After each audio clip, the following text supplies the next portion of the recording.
अस्सलामुअलैकुम दोस्तों, मैं हूं अज़ीम महमूद और आप देख रहे हैं मिस्टर इंजीनियर। दोस्तों, आज की इस वीडियो में हम बात करेंगे रेजिस्टेंस के बारे में कि रेजिस्टेंस क्या होती है और रजिस्टर क्या होता है। रेजिस्टेंस दोस्तों, अगर हम रेजिस्टेंस की तारीफ़ करें तो हम ऐसे करेंगे कि करंट के रास्ते में मुज़ाहमत को रेजिस्टेंस कहते हैं, और ऐसी इलेक्ट्रॉनिक्स डिवाइस जो कि करंट के रास्ते में मुज़ाहमत पैदा करती है उसे हम रजिस्टर कहते हैं।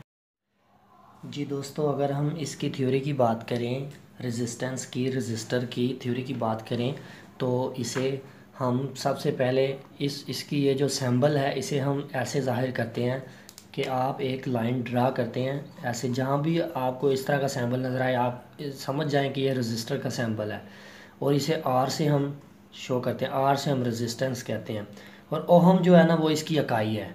जो ओहम है ना, जॉर्ज साइमन ओहम के नाम से इस रजिस्टर का नाम डला है, इसकी इकाई डली है क्योंकि उस बंदे ने इसको दरियाफ्त किया था। तो दोस्तों, मैं इसकी दो तरीके से आपको मिसाल दूंगा कि एक, फ़र्स्ट ऑफ ऑल, सबसे पहले तो आप ये देखें कि आप ये समझें कि ये पानी वाला एक पाइप है और एक ये पानी वाली टंकी है। आप यही समझ लें आपके अपने घर वाली पानी की टंकी है। तो आप इधर से जब पानी आएगा, पहले पाइप बढ़ाए, जब पाइप बड़ा होगा तो पानी ज़्यादा प्रेशर से ज़्यादा गुजरेगा। जैसे ही आगे पाइप छोटा लगा दिया हमने तो पानी का जो बहाव है ना वो कम होना शुरू हो जाएगा। पीछे से ज़्यादा पानी आ रहा था, आगे से थोड़ा पानी आगे टैंकी में आ रहा है और टैंकी फुल हो रही है। तो रजिस्टर की भी मैं ऐसे ही मिसाल देता हूँ कि रजिस्टर भी ऐसे ही काम करता है कि पीछे से अगर मिसाल के तौर पर 12 वोल्ट आ रहे हैं आपके, चाहे वो एसी हैं चाहे डीसी हैं, आप जो मर्ज़ी समझ लो, रजिस्टर उन वोल्टेज को कम करके जितनी वैल्यू का आप रजिस्टर लगाएंगे आगे आउटपुट पर आपको उतने वोल्ट मिल जाएंगे। रजिस्टर का सबसे बड़ा यही फ़ायदा है। और ये बेसिकली हमारे पास ये वोल्टेज ड्रॉप के लिए इस्तेमाल होता है जहाँ पर हमें कम वोल्ट की ज़रूरत हो। अगर हम ऐसा कहें कि इसके बगैर हमारी इलेक्ट्रिकल ये नामुकम्मल है तो ये कहना बिल्कुल गलत नहीं होगा। तो दोस्तों, ये थी इसकी थ्योरी, और जो मैंने आपको तरीका का समझाया कि पानी वाला हिसाब है, इसी तरह इसमें हमारी इलेक्ट्रॉनिक्स में भी इसका यही हिसाब होता है कि हम पीछे से जितने मर्जी चाहे वोल्ट आ रहे हो आगे से आप उस वैल्यू का रजिस्टर लगाएं जितनी आपको वैल्यू आगे रिक्वायर है, उस हिसाब से ओहम, मेगा ओहम या जितने मर्जी ओहम का लगाएंगे ना, जितनी आपको आगे चाहिए, तो आपको आउटपुट पर आपकी ज़रूरत के मुताबिक वोल्ट मिलते हैं। तो दोस्तों, हमारे पास इस वक्त बेसिकली दो टाइप्स के रजिस्टर पड़े हुए हैं। वैसे तो इनकी काफ़ी ज़्यादा टाइप्स हैं, मगर जो रेगुलर यूज़ होते हैं वो 2 से 3 टाइप्स हैं। पहले हम इनकी टाइप्स की बात कर लेते हैं, बाद में हम चेकिंग की बात करेंगे। ये हमारे पास ये आप देख सकते हैं, एक छोटा सा रजिस्टर है, इसे हम कार्बन कंपोजिशन रजिस्टर कहते हैं, ठीक है।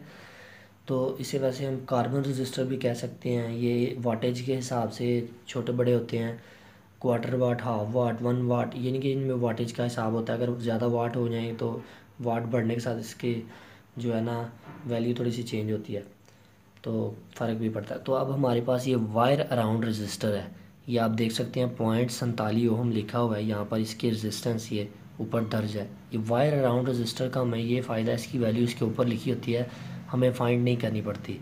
इसके अलावा ये भी एक वायर अराउंड रजिस्टर है। ये 5 वाट का रजिस्टर है, 2.2 ओहम, 2 ओहम, 2 का मतलब है 2.2 ओहम का रजिस्टर है।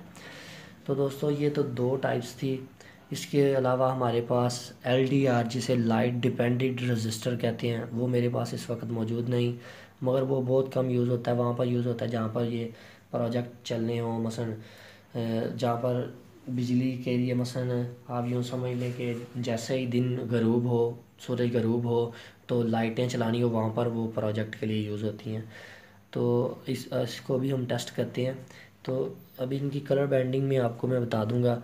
तो फ़िलहाल हम इसकी चेकिंग के बारे में बात करेंगे कि ये देखें, आपको नज़र आ रहा है कि जब भी आपने रजिस्टर्स को पकड़ना है, ऐसे पकड़ना है, बाईं साइड से इसको वैल्यू को काउंट करना है। ये देखें, ये कलर्स लिखे हुए हैं 3, ब्राउन, ब्लैक और रेड। अगर हम इसकी वैल्यू काउंट करें तो ये 1K का रजिस्टर है। अब मैं अगर इसको मीटर पर फाइंड करना चाहूँ, मुझे नहीं पता इसकी अगर वैल्यू, तो मैं मीटर पर भी इसको फाइंड कर सकता हूँ। आपने ओहम की रेंज पर सेलेक्ट करना है। यहाँ पर ओहम आपको नज़र आ रहा है। अब आपने ऐसे करना है कि इस रजिस्टर को अपनी मीटर की लीड्स के साथ लगा देना है। तो ये देखिए, ये देखिए 0.988 यानी कि 1 किलो ओहम के करीब करीब है। 0.988 यानी कि इसमें अगर हम 12 ओहम और ऐड करें तो ये 1K बन जाती है। 1K वैल्यू आपको K लिखा नज़र आ रहा है, इसका मतलब ये वाकई 1K का रजिस्टर है। ये थोड़ा सा +-20% इसकी टॉलरेंस होती है, क्योंकि इसकी वैल्यू अप डाउन हो सकती है। ये लास्ट पर उन्होंने लिखा भी हुआ है, बैंड का बताया भी हुआ है। तो ये रजिस्टर की +-10 से 20% वैल्यू होती है। इसको चेक करने का तरीकाकार ये था। अब ये 0.47 ओम का रजिस्टर है, इसको मैं अब लगाता हूँ। तो आप देखिए, ये देखिए 6, इसका मतलब है ये हाफ ओम का रजिस्टर है। 0.47 यानी कि 0.47 के करीब करीब ही है। इसका मतलब है ये वाकई ठीक शो कर रहा है। ये अब हमारे पास 2.2 ओम का रजिस्टर है, इसको भी हम ऐसे ही चेक करते हैं। इनके अंदर असल में एक बारीक सारी कॉइल लिपटी होती है जो कि मज़ाहमत पैदा करती है। देखिए 2.4 ओम, यानी कि 2.2 2.4 यानी कि उसके करीब करीब है। 2.3 2.2 +-20% टॉलरेंस होती है इनमें, कि ये थोड़ा बहुत कम व बेश हो सकते हैं। तो ये तो था दोस्तों आज का रेजिस्टेंस को चेक करने का तरीका। ये बेसिकली बस इनका काम ही है ये कि करंट के रास्ते में मज़ाहमत पैदा करते हैं। मिसाल के तौर पर अगर आप पीछे से 12 वोल्ट दे रहे हैं, आगे आप चाहते हैं आपको कम वोल्ट मिले, तो आप उस वैल्यू का रजिस्टर लगाएं कि आपको उस हिसाब से आगे कम वोल्टेज मिले। तो सिर्फ ये करंट के रास्ते में मज़ाहमत पैदा करते हैं। तो दोस्तों ये तो था आज का रेजिस्टेंस का रिव्यू कि रेजिस्टेंस को कैसे चेक करते हैं। उम्मीद करता हूँ आपको ये वीडियो पसंद आई है। अगर आपको ये वीडियो पसंद आई है तो मेरी वीडियो को लाइक करें और हमारे चैनल को सब्सक्राइब करना मत भूलिएगा, और अपनी दुआओं में याद रखिएगा। अल्लाह।